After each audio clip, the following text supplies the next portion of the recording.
आवाज दिल की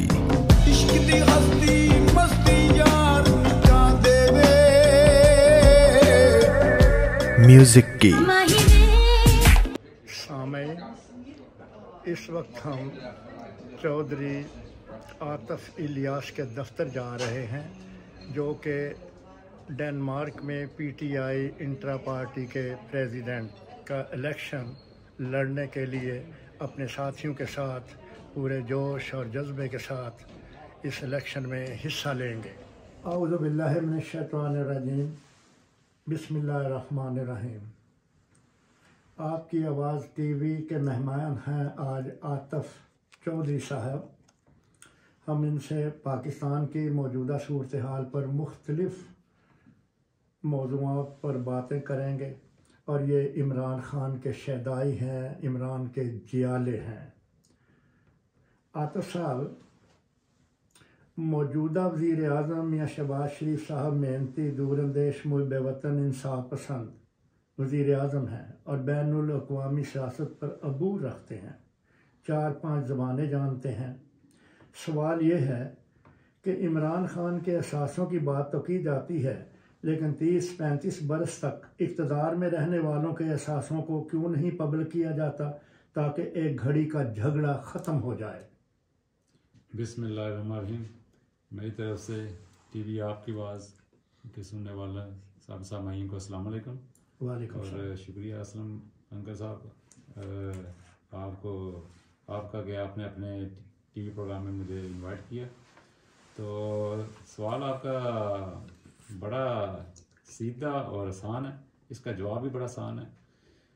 दरअसल ये हमारे मुल्क की एक बदकिस्मती है, तो आप कह सकते हैं अवाम की बदकिस्मती कह सकते हैं। हर छोटे बंदे का, हर छोटे इंसान गरीब का एहतसाब उधर होता है, पर जो शहबाज शरीफ साहब और जिस तरह इक़्तिदार में जरदारी साहब ये 30-35-40 साल से इक़्तिदार में है, और ख़ान साहब ने हमेशा एक ही आवाज़ उठाई है कि एहतसाब चाहिए, एहतसाब करना है, मेरिट पे फैसले होने चाहिए। लेकिन अनफॉर्चुनेटली ये बड़ी बदकिस्मती है इस मुल्क की कि इसमें एहतसाब आज तक हो नहीं सका। ये कोई कुव्वतें हैं जो पीछे या तो हिसाब होने नहीं देती। अभी पिछले दिनों खबर आई थी कि MIF ने शर्तें रखी हैं कि अब सब का चेक एंड बैलेंस होना चाहिए। और फिर साथ ये भी खबर आई कि जो हमारे बड़े इदारे हैं, जजेस और जो हमारे इस्टेब्लिशमेंट है, उनका वो अपने हिसाब का चेक एंड बैलेंस नहीं देंगे। तो ख़ान साहब ने हमेशा यही आवाज़ उठाई है जी, एहतसाब एहतसाब एहतसाब। लेकिन आज ख़ान साहब भी उस एहतसाब की सज़ा ही भुगत रहे हैं कि सब एक तरफ हो गया। ख़ान साहब को यानी बदकिस्मती के उनको रजीम चेंज पे एक बहाना बना के उतार दिया गया। आतिफ साहब, आपके लीडर रहनुमा PTI के चेयरमैन जनाब इमरान ख़ान साहब ये कहते हैं कि अगर कोई साइकिल चोर हो तो उसको तो जेल में डाल दिया जाता है, लेकिन मुल्क को खाने और लूटने वाले जो हैं उनके लिए कोई जेलें नहीं हैं। आपकी बात से ये बात मेरे जहन में आई है इस तरह। तो वो इसी तरह इमरान ख़ान इस बात को कहते हैं, तो फिर एहतसाब करेगा कौन, एहतसाब करेगा कौन? असल अंकल जी, जब तक इस मुल्क में कानून की बालादस्ती नहीं होगी, तो रूल ऑफ लॉ ऑर्डर नाफज नहीं होगा, तो किसी का भी एहतसाब नहीं हो सकता। इदारे अपना अपना काम करेंगे, हर इदारा अपनी ज़िम्मेदारी, अपनी ड्यूटी करेगा, तो ये चीज़ें फिर एक मुल्क का सिस्टम बनता है। एहतसाब भी होता है, चेक एंड बैलेंस भी होता है, ये रूल ऑफ लॉ जो ऑर्डर होता है वो भी एक नाफज अगर हो तो फिर सब कुछ ही चलता है। अगर इस बात को सामने रखकर अवाम भी इसको सुनेंगे, क्योंकि ये आपकी आवाज़ पूरी दुनिया में जाएगी। IMF का आपने जिक्र किया। IMF को ये कहना क्यों पड़ा कि भाई जो लोग इक़्तिदार में इतना अरसा गुजार कर अब फिर इक़्तिदार में आ रहे हैं या रह रहे हैं या मौजूद हैं, IMF ने शर्त लगाई है कि हम अपनी तरफ से वो फंड्स जारी नहीं करेंगे। ये शर्त में एक शिक है कि जब तक उनके असासाजात पब्लिक नहीं किए जाते, तो अब ये पब्लिक के लिए जब IMF ऐसी बात कर रहा है तो फिर हम गरीब अवाम किधर जाएं, कहाँ से इंसाफ लें? हाँ, फिर मैं बात करूँगा, बड़ी बदकिस्मती है हमारी अवाम, हमारे मुल्क की, कि हम इस तरह नीचे और घटिया शर्तों पे घुटने टेक दिए हैं, और ये एक इस तरह की शर्तें आप वो हम पे मुसल्लत कर रहे हैं। और ये जो शर्तें हैं, अभी ये तो एक छोटी सी शर्त सामने आई है, IMF ने तो इससे भी बड़ी बड़ी शर्तें अभी लागू की हैं। खुदा न खास्ता अगर जिस तरह खुदा न खास्ता अगर उम्मीद नहीं करते, कल अगर वो ये शर्त लगा दें कि अपनी फ़ौज का दफाई बजट भी अदा करें, तो फिर हमारे पास क्या रह जाता है? सुनने में तो ये खबर आ चुकी है कि जी दिफाई फंड जो है अगर आप अदा करेंगे तो आपकी तरफ जो वाजिबुल अदा कर्जा है, और वो कर्जे की किस्त जो है, एक दफ़ा मैंने अखबार में पढ़ा था कि 40 करोड़ डॉलर 6 माह के बाद IMF को हम सूद की मद में देते हैं, असल कर्जा तो फिर भी वहीं पर मौजूद है। यही बात है ना, जो आप देखें जिस तरह डॉलर गिर रहा है और जिस तरह हमारी करेंसी डीवैल्यू हो रही है, तो हम तो खड़े हैं डिफ़ॉल्ट के, यानी एक किस्म का मुल्क डिफ़ॉल्ट हो चुका है। ये अब अगर जिस तरह अगर आप पाकिस्तानी मीडिया की खबर देखें तो वो और खबर है, अगर आप वेस्टर्न मीडिया की खबर देखें, जिस तरह ब्लूमबर्ग आप देखते हैं, वर्ल्ड वाइड एक न्यूज़पेपर है, वो उन्होंने खबर पिछले दिनों शाया की है कि पाकिस्तान ऑलमोस्ट डिफ़ॉल्ट हो चुका है।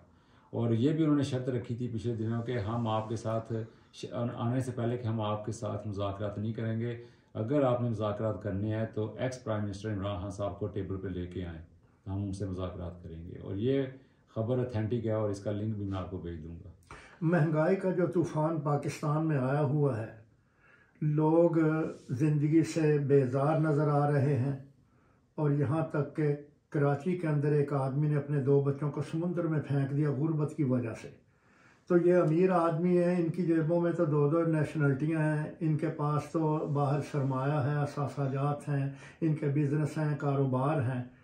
तो फिर पाकिस्तान जो है वो ग़ुलाम हो जाएगा, अवाम ग़ुलाम बन जाएंगे IMF के, या ग़ुलाम बन चुके हैं? सीधा सवाल है, ये तो हम ग़ुलाम बन चुके हैं। बट जी हाँ, ग़ुलाम बन चुके हैं। मौजूदा हुकूमत की काबीना की तादाद, अभी चंद मिनट पहले मैंने इंटरनेट के ऊपर ये खबर दुनिया न्यूज़ पर पढ़ी है कि काबीना में 81-83 मेंबर हैं, वज़ीर हैं, मशीर हैं, लेकिन उनका कहना है कि हम 1 रुपया तनख्वाह लेंगे। करोड़ों की गाड़ियां हैं उनके पास, बंगले हैं, बिलू पासपोर्ट है, पूरी दुनिया का वो मुफ्त सफ़र कर सकते हैं, तालीमी अलाउंस है, मेडिसन अलाउंस है, फंड के नाम पर अरबों का घपला है। तो कासा गदाई तोड़ने की बातें ये कहाँ तक सच हैं? कैसे कासा गदाई टूटेगा? आप PTI के जियाले हैं, ज़रा तफसील से अवाम को तो बताएं, दुनिया सुने आपकी आवाज़। असलम साहब, ये जब PTI का दौर था तो खान साहब ने जब अपने मशीर थोड़े 40 किए थे तो उस वक्त इन्होंने एज अपोजिशन प्रोपोगंडा किया था कि खान साहब ने अपनी काबीना में इतने मशीर रख लिए हैं। जी जी। तो उस वक्त आवाज़ उठाई गई थी, बड़ी सख्त आवाज़ उठाई गई थी। और ये देखें अभी जो ये मशीर पे मशीर रख रहे हैं, 83, अभी जो लेटेस्ट फिगर आया वो 83-85 का फिगर है मशीर का। 83 ये कोई तुक नहीं बनता।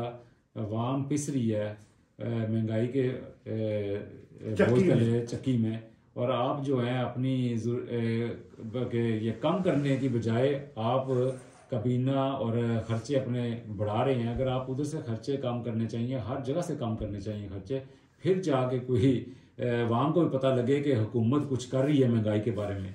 इससे तो कोई ये तासर साबित नहीं हो रहा कि गवर्नमेंट जो है महंगाई के खिलाफ कोई जंग कर रही है, या ये तो अपनी ज़रूरियात, अपनी जिस तरह आपने कहा है अपनी ऐशो इश्रत में लगे हुए हैं। और अगर चाहे जिस तरह ये विकीलीक्स में भी हुआ है कि इनकी अपनी प्रॉपर्टीज़ इतनी ज़्यादा बाहर पड़ी हुई हैं, अगर चाहिए अपनी थोड़ी सी प्रॉपर्टीज़ ही बेच दें या अपना पैसा मुल्क में ले आएँ, तो यकीन करें हमें IMF के पास जाने की ज़रूरत नहीं पड़ती। यही बात आपके leader Imran Khan, chairman PTI ने मुतअद्दिद बार प्रेस कॉन्फ्रेंस में कही है कि अगर मेरे असासे मुल्क से बाहर हैं तो मैं लिख कर चेक देने के लिए तैयार हूँ, कागजात देने के लिए तैयार हूँ, आप मेरे असासे जो हैं उनको ले लें। लेकिन उनके असासे नहीं। इसका मतलब यही है, मैं तो नहीं जानता, लेकिन उनका ये दावा है कि मेरे असासे नहीं। लेकिन दूसरे सियासतदान जिन्होंने 30-35 बरस तक पाकिस्तान पर हुकूमत की है, वज़ीर आज़म रह चुके हैं, वज़ीर ख़ज़ाना बन चुके हैं, और उनके असासे जो बाहिर हैं वो क्यों नहीं असासे ज़ाहिर करते? और ये शिप क्यों नहीं लगाई जाती कि जो असासे अपने महरून मुल्क ज़ाहिर नहीं करते उनको इंतखाबात लड़ने की इजाज़त नहीं होनी चाहिए? अगर इमरान खान के असासे भी हैं तो इमरान खान को भी इंतखाब में हिस्सा नहीं लेना चाहिए। जी बिल्कुल, इस बात से इत्फाक करते हैं। इस दो राय तो इसमें बन ही नहीं सकती। जब आप अपने मुल्क में अपने मुल्क के लिए आप इतनी बड़े ओहदे पे जाते हैं, प्राइम मिनिस्टर बनते हैं, तो आपसे हल्फ लिया जाता है कि आप यानी पूरी ईमानदारी से इस मुल्क को सर्व करेंगे। और जब आप इस तरह की चीज़ें अपने मुल्क से पैसा उठा के बाहर ले जाते हैं, अपने प्रॉपर्टीज़ अपनी सासे बचाए हुए हैं, आजकल तो कोई चीज़ छुपी नहीं रह सकती। और ये साबित भी हो गया कि खान साहब की कोई प्रॉपर्टी बाय नहीं है। खान साहब ने जो भी थी वो उन्होंने सारा अपने सासे ज़ाय कराए, और इसीलिए खान साहब को अदालत ने भी सादिक अमीन करार दिया। और जिस तरह आपको पता है जरदारी साहब और ये नवाज शरीफ सब इनकी प्रॉपर्टीज़ बाहर पड़ी हुई हैं। और इस तरह का एक लॉ एंड रूल बनना चाहिए। और ये कभी हमारे ये पार्लियामेंट में ये होते हैं। पहले अगर अदालतें जाके सीधी ये नहीं दे सकती, ये पहले पार्लियामेंट में जाके मेजॉरिटी के साथ ये कानून पास होना चाहिए। लेकिन जब भी कोई आई है गवर्नमेंट इधर पाकिस्तान क्या नाम है पाकिस्तान में आई है एस्टेब्लिशमेंट के थ्रू, या जिस तरह उन्होंने किया, कभी 2 तिहाई बड़ा कम हुआ है कि ये मेजॉरिटी मिली हो किसी को। तो हमारे मुल्क में इस तरह के कानून बैड लक है या बदकिस्मती है कि कभी पास ही नहीं हो सके। आप नौजवान हैं, तालीम याफ्ता हैं, बिजनेसमैन हैं, और एक आज़ाद मुल्क में ये बातें आप बड़ी आज़ादी के साथ मीडिया के सामने कर रहे हैं। और नौजवान पाकिस्तान के अंदर भी इमरान खान को अपना लीडर मानते हैं, लेकिन ये कहते हैं कि इमरान खान उन्हें गुमराह कर रहा है। क्या मैं ये सवाल आपसे कर सकता हूँ कि आतिफ साहब, आपको इमरान खान गुमराह कर रहे हैं? आपको बेराह रवि का दर्स दे रहे हैं? आपको वो बेकार यानी आपको बस तराने बजाकर घरों से निकाल कर धरने दे रहे हैं? कोई मिशन है आपका? आप जाले हैं? बताएं कुछ इमरान, आप बताएं कि आपका विज़न क्या है। देखें जी, हम यूरोप में रह रहे हैं, ओवरसीज पाकिस्तानी हैं, ठीक है, और ये हम बात जुटला नहीं सकते कि हम अपनी दिल से पाकिस्तान की मोहब्बत नहीं निकाल सकते। हम भी पाकिस्तान में रहे हैं, पढ़े लिखे हैं, फिर इधर आए हैं। और जो आप जब इधर रहते हैं, सिर्फ मैं नहीं, सब ओवरसीज पाकिस्तानी PTI की मेजॉरिटी क्यों है, खान साहब के साथ क्यों है? क्योंकि जो हमें इधर हमें अपने हकूक़ मिलते हैं, और जो इधर हमारी आज़ादी है, और जिस तरह इधर डेनमार्क में या यूरोप में अदलो इंसाफ का कानून है, और जिस तरह हर चीज़ मेरिट पे है, मेडिकल हो जाए, खान साहब सब हमारे दिल की बातें करते हैं, और सिर्फ ये बातें करते हैं कि मुल्क की बेहतरी हो। और आप जब इधर ओवरसीज़ पाकिस्तानी आप देख सकते हैं कि खान साहब सिर्फ पाकिस्तान को बेहतर बनाने और अवाम को खुशहाल करने की बातें करते हैं। हम इधर खुशहाली में ज़िंदगी गुजारते हैं और हमें इधर महसूस नहीं होता। और जब आप पाकिस्तान जाते हैं तो आपको हर कदम पे तकलीफ़ का सामना करना पड़ता है। हर कदम पे आपको कोई भी आपने कोई अपना एयरपोर्ट पे उतर दिए हैं तो आपको अपने बटुओं से पैसे निकाल कर अपना सामान निकलवाना पड़ता है, या ये करवा, हर चीज़ यानी उधर करप्शन में है। तो ये खान साहब हर वक्त आवाज़ करप्शन के ख़िलाफ़, निज़ाम के ख़िलाफ़ इसीलिए आवाज़ उठाते हैं कि अवाम खुशहाल हो। स्कैंडिनेविया का ये मुल्क पुरअमन है, यहाँ के अवाम जो हैं उन्होंने हमें वही हकूक़ दिए जो एक आम यहाँ के शहरी के हैं। गो कि हम गैर मुल्की यहाँ पर आए, इन्होंने हमें घर दिए, मकान दिए, खाना दिया, और हमें नेशनलिटी भी दी। और आप कह सकते हैं कि हम मज़दूर और वज़ीर तकरीबन ज़िंदगी गुजारने की आसाइशें जो हैं इक्वल हैं, बराबर हैं। माल और जान की हिफाजत है। आपने अभी बात की कि मेजॉरिटी जो बैरून मुल्क पाकिस्तानियों के मुकीम है, बिजनेसमैन हैं, पायलट हैं, इंजीनियर हैं, डॉक्टर हैं, जैसे आप बिजनेसमैन हैं, तो ये वोट देना चाहते हैं इमरान खान को। तो इन्होंने वोट का हक इन्होंने छीना है आपका। ये सवाल है आतिफ साहब आपसे, कौन छीन रहा है आपका हक? कौन सी है इसमें से कोई ढकी छुपी बात नहीं है। जब खान साहब आए थे तो उन्होंने ये एक किस्म की करारदाद पास भी कराई, रखी भी। और फिर जब ये रजीम चेंज हुआ तो आप ये ओपन एंड शट केस है जी, देखें कौन हमारे ये आके पीडीएम ने आके यही सबसे पहले इन्होंने ये काम किया कि ओवरसीज पाकिस्तानी का जो हमारा हक था वोट का वो कैंसिल कराया पाए। यानी खौफ होता, उन्हें खौफ है कि अगर मिल, क्योंकि इस वक्त आप 90 लाख तकरीबन 1 करोड़ पाकिस्तानी बैरून मुल्क हैं जी बिल्कुल, अगर उनमें से निसफ 90% मैं आपको कह रहा हूँ 90+% जो है सारे ओवरसीज पाकिस्तानी हैं वो खान साहब के साथ हैं। और ये आपको एक जिस तरह ओवरसीज पीटीआई तंजीम है, जिस तरह ये आप देख सकते हैं कि हर मुल्क में पीटीआई के चैप्टर्स हैं और हर साल काफ़ी मेंबरशिप जाती है। तो इसका एक ये मुंह बोलता सबूत है। और खान साहब ने हमेशा हर प्लेटफॉर्म पे ओवरसीज पाकिस्तान की एक किस्म की उन्होंने एक जागर किया कि ओवरसीज पाकिस्तानी मेरी कितनी हेल्प करते हैं या पाकिस्तान से कितनी मोहब्बत रखते हैं। और ख़ासकर खान साहब ने हमेशा एक जो एक सिस्टम है जिस तरह स्कैंडिनेविया का, खान साहब ने वो भी हमेशा अपनी तकरीर में मेंशन किया है। तो इसलिए जब हम ओवरसीज पाकिस्तानी देखते हैं कि हमें हर चीज़ इधर मिल रही है, गवर्नमेंट यानी हुकूमतें किस तरह अपने बंदों का इधर ख्याल रखती हैं, तो वही चीज़ जब हम पाकिस्तान में देखते हैं तो बहुत दुख होता है और बहुत तकलीफ होती है। यानी कानून की हुक्मरानी है आपके कहने का, बिल्कुल, तमाम बिल्कुल, बातों का जी। मकसद ये है कि यहाँ कानून की हुक्मरानी है जी।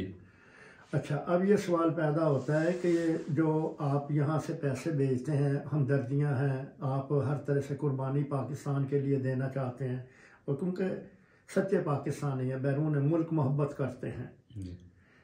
इमरान खान साहब ने 12 जलसे किए पाकिस्तान के अंदर, मुख्तलिफ बड़े बड़े शहरों में, कराची से लेकर पेशावर तक, ठीक है जी। और उन जलसों के ऊपर लाइटिंग का, पेट्रोल का, लोगों को आने ला जाने का, ट्रांसपोर्ट का, खाने पीने का जो भी है, वो बहुत बड़ा खर्चा अरबों की शक्ल में चला गया है। तो क्या आप ये समझते हैं कि ये आवारगी के लिए अरबों रुपये इमरान खान ने खर्च किए या कि उनको अवेयरनेस देने के लिए खर्च किए? ये तो अवेयरनेस देने के लिए, लेकिन अवाम में अगर खान साहब अवाम में निकल रहे हैं, अवाम में निकल रहे हैं तो किस लिए निकल रहे हैं खान साहब के अवाम में शोर पैदा है। खान साहब हर वक्त अवाम के लिए बाहर निकलते हैं और जो अरबों रुपये खर्च हुए हैं वो इस तरह इतने अरबों रुपये भी नहीं जिस तरह आप खर्च कर रहे हैं, कोई हज़ारों लाखों रुपये हर जलसे में खर्च होते हैं। करोड़ों होते हैं, करोड़ों तो नहीं होते, लाखों आप कह सकते हैं। और ये है कि जिस तरह मैं आपको बताया कि एक पीटीआई का ओवरसीज पाकिस्तानी का काफ़ी मेंबरशिप बाहर से जाती है, जो पीटीआई जो के फंड्स होते हैं वो सिर्फ पीटीआई पे लगते हैं। तो ये है कि इस तरह होता है, ये सिस्टमेटिकली होता है। उधर से भी जो एमएनए हैं या अपने जो खान साहब के चाहने वाले हैं वो भी काफ़ी हाथ बटाते हैं इस तरह। पिछली मरतबा आपने जो फंड इकट्ठे किए थे अपनी मेंबरशिप के जरिए, कितने 5 करोड़ से? जी सर, 2 दफ़ा, एक दफ़ा शौकत यूसुफजई भी आए थे इधर, इमरान सईद भी 2 दफ़ा हो चुके हैं। डैम फंड के लिए हमने इधर काम किया पीटीआई के प्लेटफॉर्म पे। और फिर जब धरना हुआ था उस वक्त भी खान साहब को ज़रूरत थी और ये इधर से फंड्स भी हमने भेजे हैं। यानी ये पैसे जो आप भेजते हैं ये अवेयरनेस के लिए भेजते हैं कि नौजवान नस्ल जो है उनको वो जो है पीटीआई के चेयरमैन इमरान खान साहब बताना चाहते हैं कि वो उनके इरादे क्या हैं और इससे पहले पाकिस्तान को जिस तरह नोचा गया, खाया गया और गुर्बत जो है, IMF के कर्जे जो हैं उनसे निजात दिलाने के लिए आप नौजवानों को तैयार कर रहे हैं। हम पाकिस्तान के लिए भेजते हैं, पाकिस्तान के लिए भेजते हैं जी।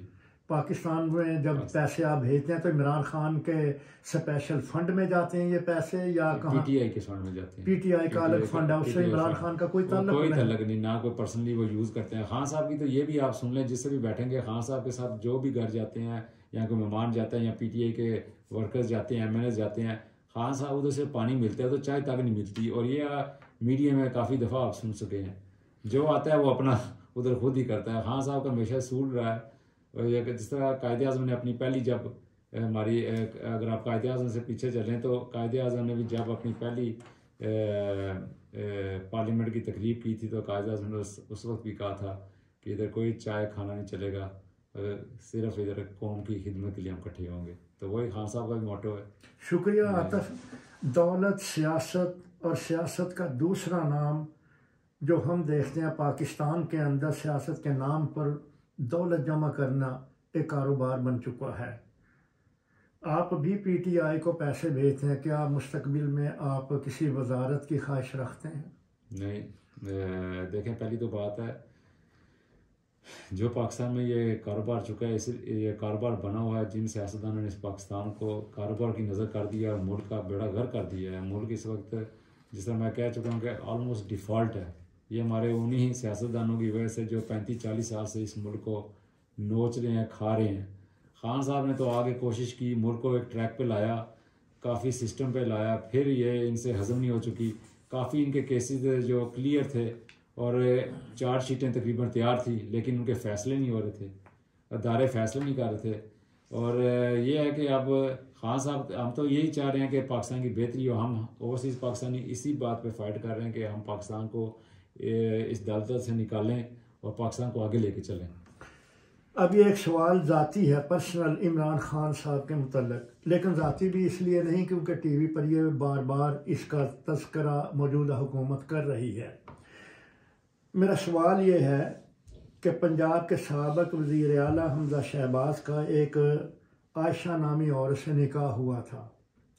आपने पढ़ा होगा, देखा होगा, सुना होगा।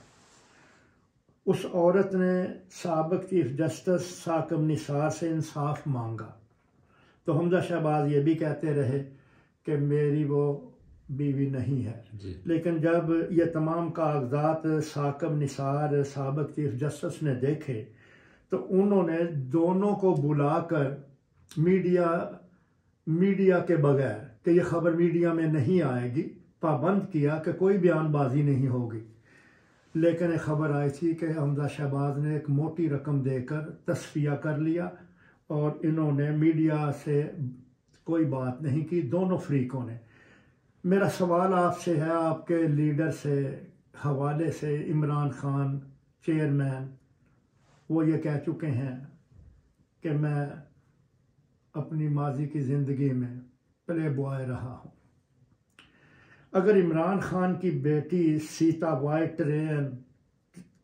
की नाम है, ट्रेन सीता वाइट के हवाले से बात है, जी। अगर उनकी बेटी का ये मामला मौजूदा हुकूमत उछाल रही है, तो जो इस वक्त सीट पर चीफ जस्टिस हैं, तो इसी तरह का ये फैसला और इंसाफ दिलवा कर इस केस को बंद क्यों नहीं कर दिया जाता? क्योंकि मुझे खदशा है कि इस केस के हवाले से कहीं इमरान खान को नाअहल करार देकर हुकूमत सजा न दिलवा दे। आप क्या कहते हैं?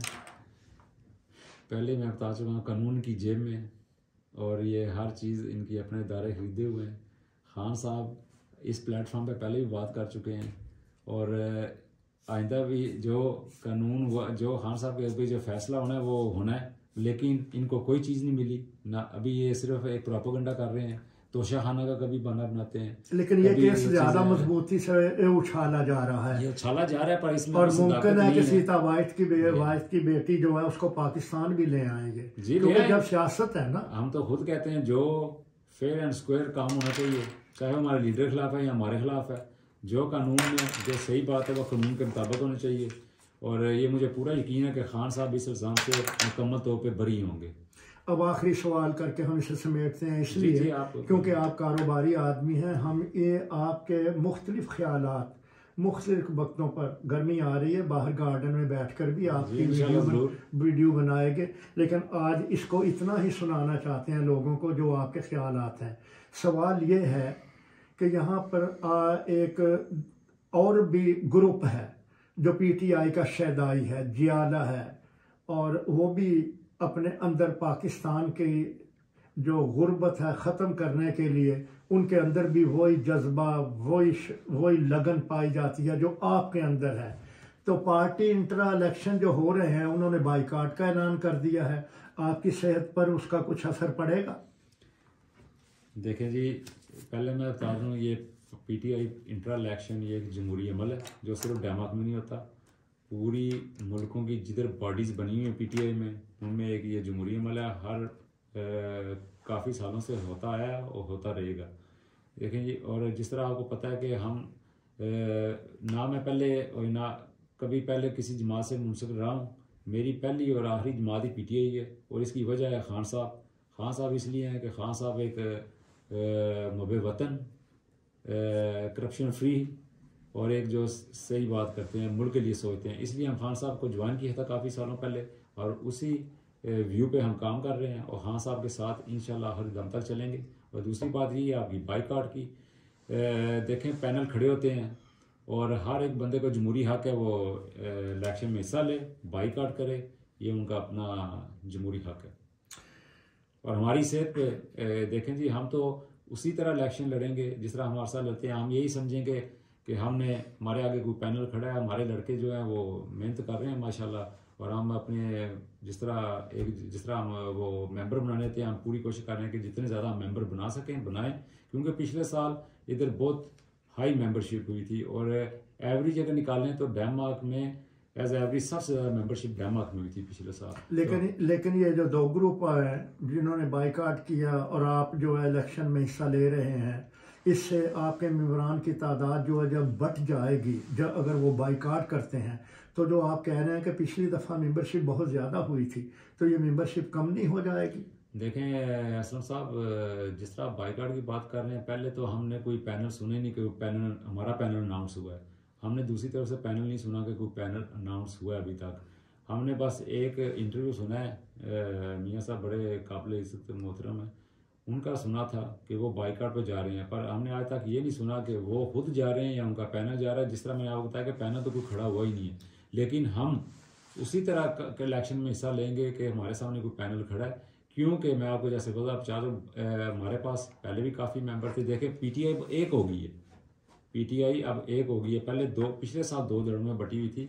आप अगर देखें तो सारी पीटीआई एक है और हमारे मेंबर काफ़ी हैं, तो हम इस तरह ये मेंबरशिप की कोशिश कर रहे हैं कि ज़्यादा मेंबरशिप हो, क्योंकि हम भी चाहते हैं कि अगर हम ना मेंबरशिप करें तो फिर जो ओवरसीज OIC की बॉडीज़ में हमारी कोई रिस्पेक्ट नहीं है। हम चाहते हैं कि हम अच्छी मेंबरशिप से अंदर आएँ और फिर हम ये हैं कि अगर जब कोई कल को कोई होता है तो हम अपने मुतालबात मनाने के तो पोजीशन में हों।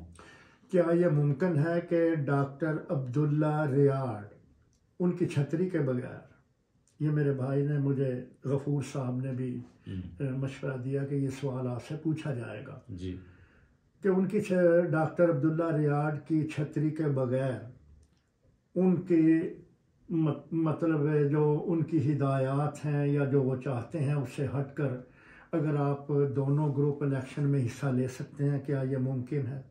जी असम साहब, ये मैं पहले भी रेडियो आपकी आवाज़ से बारे में इसका जवाब दे चुका हूँ, लेकिन मैं एक दफ़ा फिर क्लियर करना चाहता हूँ। तफसील से बता दें आप। क्लियर करना चाहता हूँ, आपको हक हासिल है। देखें जी, doctor Abdullah Riyad, who is doctor Abdullah Riyad? वो OIC के हेड हैं।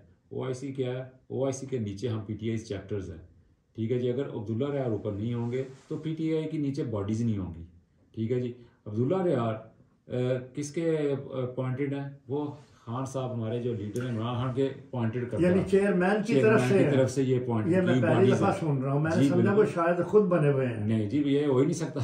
खान साहब ने एक हर बंदा एक टेन्यूर होता है, इनसे पहले कोई और थे, उससे पहले कोई और था हेड, अभी अब्दुल्ला रियाद है। हाँ, एक बात मैं इत्फाक करता हूँ, लाख इख्तलाफात सही अब्दुल्ला रियाद से, लेकिन हम इस सिस्टम से तो बाहर नहीं आ सकते। अगर हमने PTI इंट्रा पार्टी इलेक्शन में PTI को रिप्रेजेंट करना है तो हमने OIC के नीचे करना है, जिस तरह रूल्स बने हुए हैं। कम से कम हम तो लॉ और रूल्स और लॉ को फॉलो करते हैं। और जिस तरह मैंने बताया कि अब्दुल्ला रियाद से हमारे भी इख्तलाफात हैं, हर बॉडीज़ के इख्तलाफात हैं, लेकिन वो बाइकआउट करके इख्तलाफात हल नहीं हो सकते। वो इसी सूरत में हो सकते हैं कि आप मुकाबला करें, कंटेस्ट करें, अपनी वैल्यू दिखाएं, अपनी वर्थ दिखाएं और उनसे आंखों में आंखें बात करके बात करें। लेकिन अब्दुल्ला रियाद से वाकई है, अब्दुल्ला रियाद पहले भी, हम पिछले साल भी जब इलेक्शन में थे, उससे पहले भी जब हम थे, हमने अब्दुल्ला रियाद से हमारी होती नहीं है, लेकिन ये जमहूरी हक है उनका। अगर वो बाइकआउट करके मुतालबात रखना चाहते हैं रखें, हमारा ये मुतालबा है कि हम अंदर आके अपने जो है पॉइंट ऑफ व्यूज रखेंगे। आतिफ, कैमरे की तरफ मुंह करके आप ये इस बात का जवाब दें कि अगर आप सब जो PTI के शहदाई हैं, जियाले हैं, इमरान खान साहब से जाकर ये आप राब्ता कायम करके उन्हें कहें कि जी हमें अब्दुल्ला रियाद को जो हकूक़ और आपने ज़िम्मेदारी सौंपी है, यहाँ स्कैंडिनेविया में एक ऐसा आप आदमी इलेक्शन के लिए मुंतखब कर दें, वो ताकत दे दें जो अब्दुल्ला रियाज को दी हुई है, तो हम उस पर मुतफिक हो जाएंगे, इससे पार्टी ज़्यादा मजबूत होगी।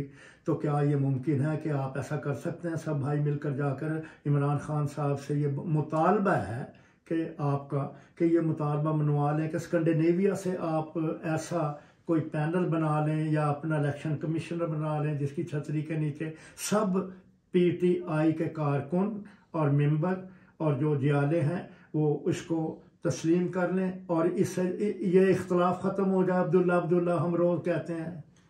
देखें सर, जिस तरह मैंने आपको बताया कि doctor Abdullah Riaz is appointed by chairman PTI ex prime minister Imran Khan, ठीक है जी। हम फ़िलहाल अब्दुल्ला रियाज के अंदर इलेक्शन लड़ रहे हैं। अगर हम कामयाब होते हैं और हम दूसरी बॉडीज़ जिस तरह PTI की दूसरी बॉडीज़ हैं, हमने प्रोग्राम यानी हमने फ़ैसला किया हुआ है कि हम इंशाल्लाह फ्यूचर में आने वाले दिनों में पूरी ओवरसीज़ PTI की जो बॉडीज़ हैं हम उनको डेमाक में इनवाइट करेंगे और उधर कुछ एजेंडे रखेंगे। अगर कुछ भाइयों का एजेंडा जिस तरह आप कह रहे हैं कि अब्दुल्ला रियाज के ख़िलाफ़, ये अब्दुल्ला रियाज साहब जो काम कर रहे हैं वो PTI के लिए काम कर रहे हैं, लेकिन हर बंदे का इख्तलाफात होते हैं। हम वो इख्तलाफात जो हैं प्लस उनकी अच्छी चीज़ें भी हैं और माइनस पॉइंट भी हैं। जो माइनस पॉइंट हुए वो हम इंशाल्लाह खान साहब के आगे ज़रूर रखेंगे, लेकिन वो बैठ के बातें होती हैं, इस तरह मीडिया के थ्रू मैसेज नहीं दिए जाते। लेकिन उन्होंने लास्ट टाइम पे जब यहाँ से वफद गया था, यूसुफ साहब 3 मरतबा PTI के सदर रह चुके हैं, उनसे उन्होंने कोई अच्छा सलूक नहीं किया। क्या ये सलूक जो अब्दुल्ला रियाज ने किया इमरान खान के नोटिस में आया है? जी, मुझे तो इसके बारे में नहीं पता कि यूसुफ साहब के साथ अब्दुल्ला रियाज साहब ने क्या किया, क्योंकि मैं उस काफिले में नहीं था। लेकिन अगर इस तरह का किसी के साथ कोई होता है तो वह लाजमी अपना एहतजाज खान साहब के सामने रिकॉर्ड कराना चाहिए। ठीक हो गया, ठीक हो गया। Thank you very much.